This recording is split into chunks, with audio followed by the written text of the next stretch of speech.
नमस्कार। आज आम सुभद्रा योजना संपर्क में आलोचना करवा।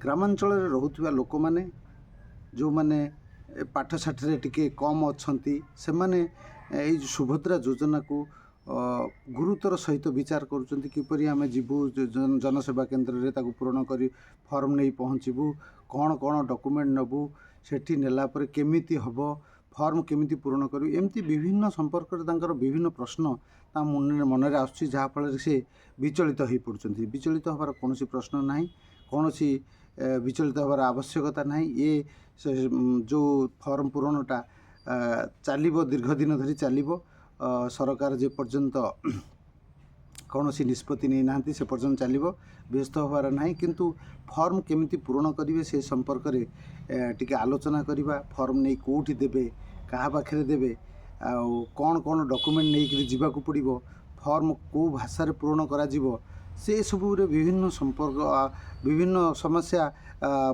लोक मान मन में आसूची। से आज मुझे संपर्क में किसी कहबी। देखु प्रथमे आमे जिबा ए जो सुभद्रा फॉर्म, आपण जो अंचल लोक होइथिबे सेही अंचलर अंगनवाड़ी कर्मी ठारू आपण आराम रे तांको गति गले से आपण को गोटे ये फॉर्म देवे। आपणकर बयस जदि होइथिबो केते 1 जुलाई 24 सुधा 21 वर्ष ताठू अधिक ही नथिबो, 21 वर्ष होइथिबो प्लस 60 रु कम होइथिबो। जदि होइथिबो ताले आपण एई योजना रे शामिल हो पारिबे। एई फॉर्मटी तांको ठारू आनिबे, आनी सारिला परे आकु किपरि पूरण करिवे। ये जो प्रथम देखुं आपड़ लिखाई संपूर्ण नाम आधार अनुजाई, आधार अनुजाई आधार कार्डटा को देखिए तादे जहाँ लिखाई से नाटा आधे मेंशन करेंगे, से नाटा लिखे। ओडिया रे लिखिपारती, इंग्लीश रे भी लिखिपारती। इंग्लीश रे लिखिले टिके सहज हो बोली जो जनसेवा केन्द्र माने कहउछन, जेहेतु से इंग्लीश रे बाड़ुछन, इंग्लीश रे लिखिले सहज हो बोली से माने कहउछन। किंतु आपन को जो गोटा सुविधा हो सेथिरे से करि परिबे। तापर आसला आधार संख्या, आधार जो नंबर अच्छी से नंबरटा ये पाखे लिखे। तापर आसला आपणकर पिता बा स्वामी को नाम आधार अनुजाई, आधार रे आपणकर बापा ना जदि पड़ी कि आपणकर स्वामी को नाम पड़ी सेटा को मध्य एठी लिखिबे। केमती लिखिबा बेले आउ टिके लिखिबे। धर तो अरुण कुमार परिडा, अरुण गोटे गैप देबे, तापर कुमार, तापर टिके गैप देबे गोटाई, ये जो घर गोटे छाड़िबे, तापर परिडा। एमती लिखिले टिके सुंदर लागिवो, कि लागी लागी लिखिले असुंदर हो। किंतु ये जो देइचंती जो कोठरी देइचंती से कोठरी भितर आपणकर नाटा सुंदर भाव में गोटा लेखा गैप देकरी लिखि पारिबो। जन्म तारीख, दिन मास बार, दिन मास वर्ष ये लिखाई। ये जो दिन आज जेते तारीख, धर आज 5 तारीख 05 मास है कि 9/09, तापर आसिले ये आसीज आपणकर 2024।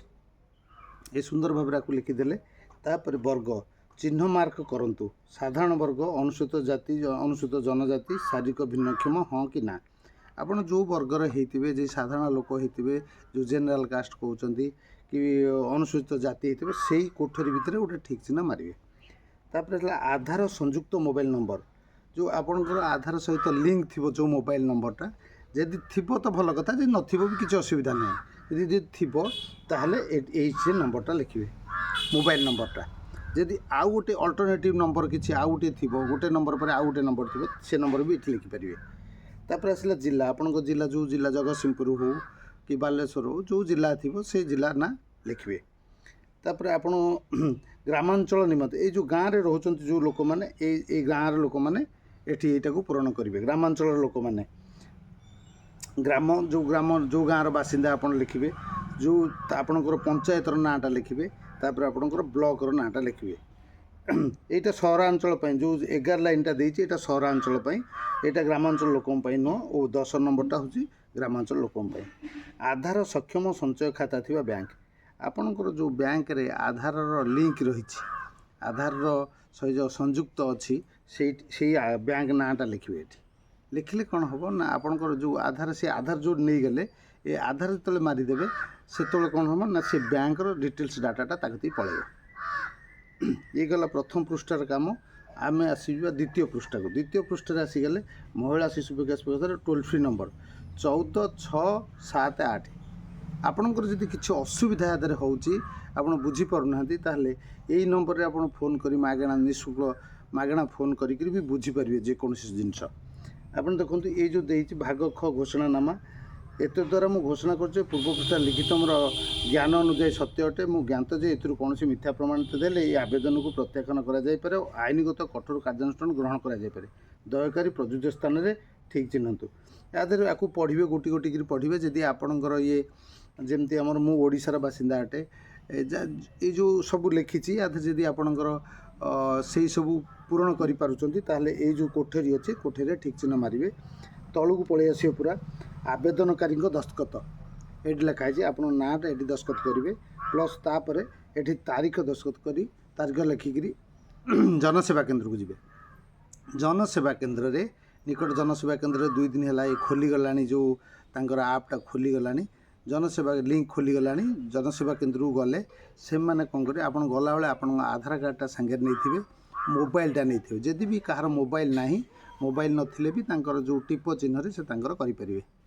ଏଇସବୁ ଭାବରେ ସରଳୀକରଣ। ଆଉ ମନେ ରଖିବେ ବଡ଼ କଥା ସବୁଠାରୁ, ଯେତେବେଳେ ଆପଣ ତାଙ୍କ ପାଖକୁ ଜନସେବା କେନ୍ଦ୍ରରେ ଏଇଟା କରିବେ ତାଙ୍କୁ ପଇସା ସେ କୌଣସି ଜାଗାରେ ପଇସା ନେବେନି, ଏକ।